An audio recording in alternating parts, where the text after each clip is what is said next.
Do you remember when you were like learning how to craft a specific way of creating an outline? Maybe you were like in 7th or 8th grade if you're in North America, or 12 to 14 years old, and the teacher told you that you had to write the title at the top of the outline, and then you had to use Roman numerals for the most important points, and then underneath those you would nest A's and B's, and then underneath those you would nest 1, 2, 3, and kind of like organize the thoughts that you have in order of importance in your outline.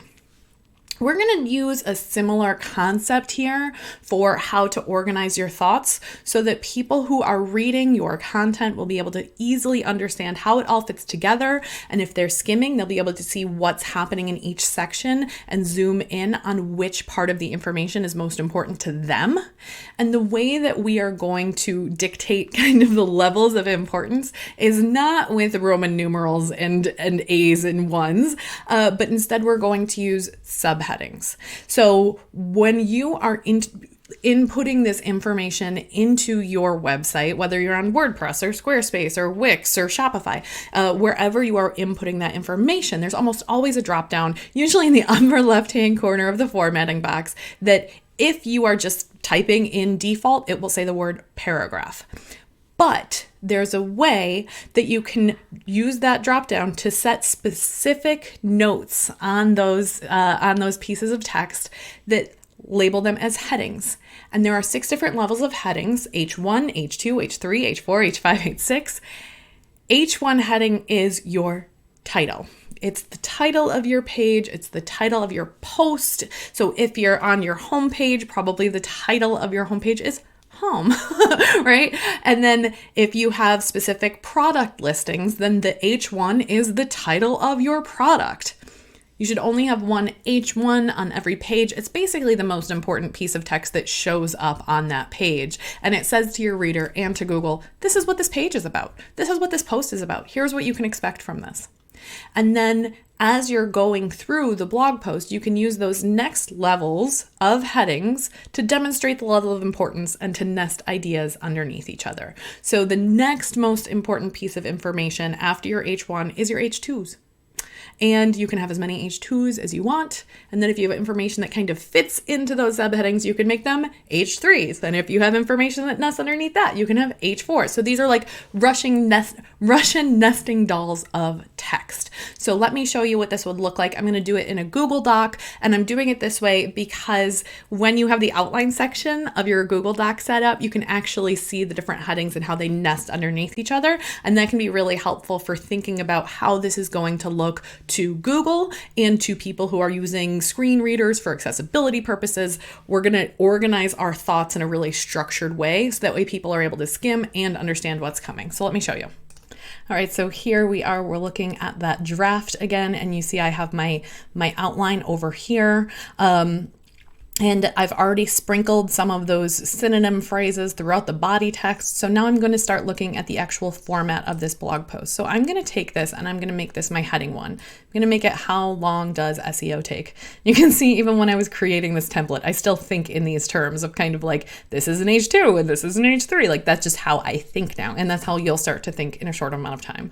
And then I have this intro section, and then I'm going to have a little section underneath it. That's going to be my H2, 9 factors that impact how long SEO takes in 2021. And then each of these 9 factors I'm going to list as an H3 because they are factors that fit into this. So you can see as I'm starting to create this, how these nest underneath each other, how these fit into each other, and how I can see at a glance that these are the 9 factors. And maybe I'd even put numbers on these and say, here's number 1, here's number 2, here's number 3.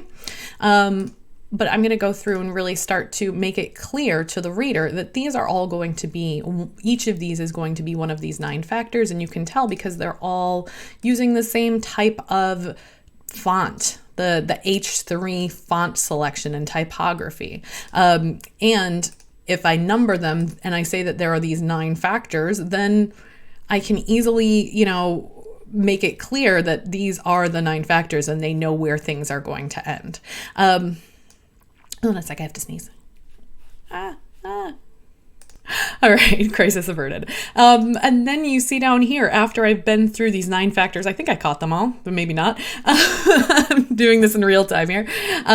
Then I get to this part that is how to make your website rank faster, because I don't just want to say to people like, well, it takes a year, too bad. I instead want to make it, here are the factors that impact it, and here are the ways that you can make your website rank faster, that you can make SEO work faster. So maybe instead of website rank faster, I want to say how to make your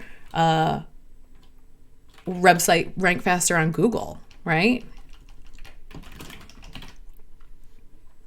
And then get more specific. That's the key to all of this. That's why in this training, we started with very specific keywords, because you can always rank faster for lower volume, lower competition keywords. Well, maybe not always, but regularly you can rank for lower competition keywords if they are just less people may be looking for them, but you're going to rank for them faster. So you're going to get traffic sooner. So just kind of knowing how that nuance works is what I want to get across in this, is that there are so many factors happening here, but the key to all of it is to be hyper specific in the types of content that you're creating. So that is how we can use these different levels of headings in order to both make it clear to our reader what every section is about, to help them navigate through it, especially for accessibility purposes. If people can't always, if they're having things read out loud to them, they can kind of get an idea of what the hierarchy is of the page. They can skip between sections very easily using keyboard shortcuts. So we always want to make it easy for both our robot friends that are coming from Google and our readers to be able to navigate through this page easily. So that's how we can use subheadings in order to make it easier for people to understand, read, and navigate through our content.